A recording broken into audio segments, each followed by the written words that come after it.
রায়গঞ্জের ছবি আমরা দেখাবো। 141 নম্বর বুথে সেখানে নিজের ভোটাধিকার প্রয়োগ করলেন তৃণমূল কংগ্রেসের প্রার্থী কৃষ্ণ কল্যাণী। রায়গঞ্জের সেখানে 161 নম্বর বুথে তৃণমূল কংগ্রেস প্রার্থী কৃষ্ণ কল্যাণী তিনি তার ভোট দিলেন।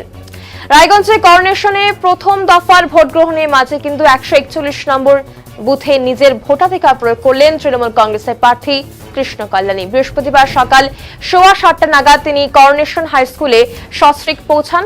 ভোটদান শেষে বুথের বাইরে বেরিয়ে সাংবাদিকদের মুখোমুখি হয়েছেন।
তৃণমূল কংগ্রেস প্রার্থী কৃষ্ণ কল্যাণী তিনি ভোট দেওয়ার পর বাইরে বেরিয়ে সাংবাদিকদের কি জানিয়েছেন শোনাবো আপনাদের।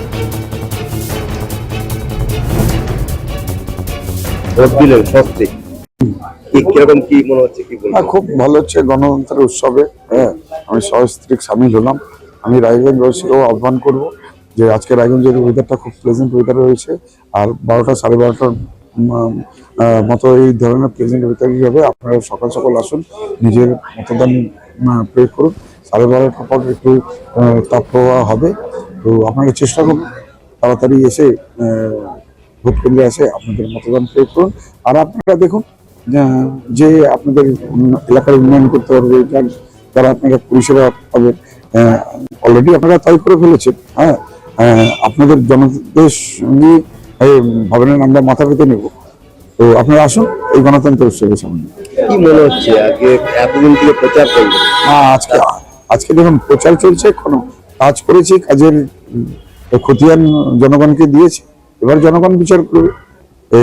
দেখেন এখন ভোটে আজকে ভোট হচ্ছে, রেজাল্ট 4 তারিখে বেরোবে, ঠিক আছে? আমি এইটুকু বলছি, পরীক্ষা ভালো দিয়েছে, এখন কোন টিচার কি নাম্বার দিবেন তার উপর থাকবে। এমনি জনগণ টিচার হিসাবে কতখানি ছাত্রকে বাহবা দিয়েছেন? আমার পরীক্ষা আমি নিজের 100% দিয়েছি, বেস্ট দিয়েছি। এখন সেটা টিচারের কাছে গ্রহণযোগ্যতা কতখানি গেছে সেটাও না বলবো। অন্যান্য রাজনৈতিক দলরা তারা কি কোনো রকম বিড়ম্বনা বা কোনো কিছু করছে?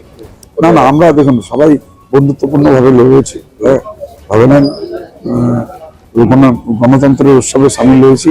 রায়গঞ্জে ভাবে নেন এই 30-35 দিন যাবৎ ক্যাম্পেইন হলো, কোথাও কোনো একটা গন্ডগোল কোনো কিছুর আপনারা শুনেননি, আপনারা কোনো নিউজও আপনাদের হয়নি।